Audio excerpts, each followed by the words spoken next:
Okay, so this is my Texas toast. So what I'm going to do here is, I've got half a block of butter there, so it's 125 grams. That is unsalted butter. I've just softened it slightly, just to the point where it's just starting to melt.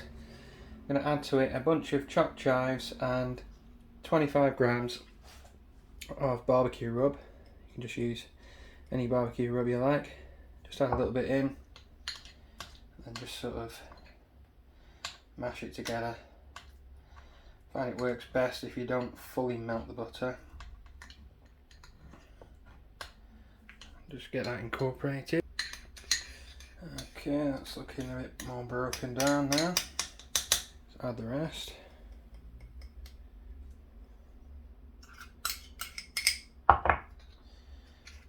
Get that incorporated as well. Okay, so that's looking a lot better there. There are a few little lumps, but they are quite soft. I just softened the block to start with in the microwave, and yeah, I just stopped it before it became a pool of oil. That's looking quite good there. So what we'll do now is sprinkle in some ancho chili flakes. Mix that in. Okay, now put this in the fridge to firm up a little bit. You don't want it rock solid, but you just want it to be a spreadable consistency rather than a pourable one. Okay, so what you want to do next is get yourself a nice white uncut bloomer like this. You can use gluten-free if you're lactose intolerant, you know what I mean. Give yourself a nice chunky Texas size slice. And all you're going to do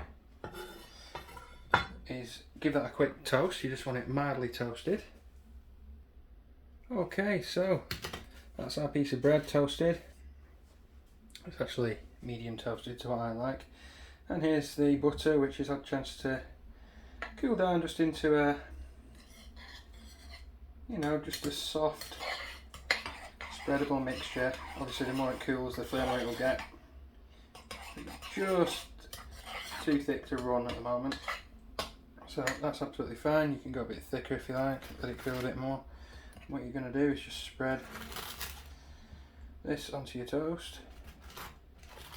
Be generous. You want all that flavour in there. And make sure you get all the way to the edges.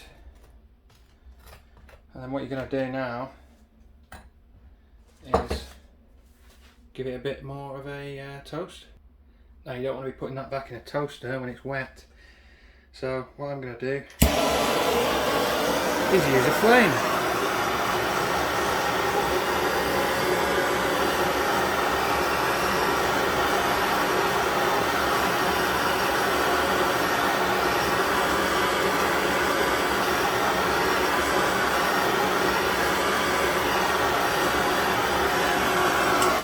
There we go, you just want to see a little bit of a sizzle going on with the butter.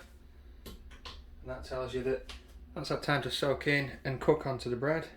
And that is going to be delicious now.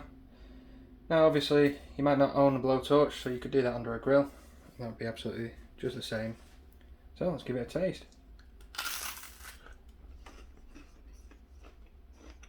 Oh, well, that's pretty hard to beat.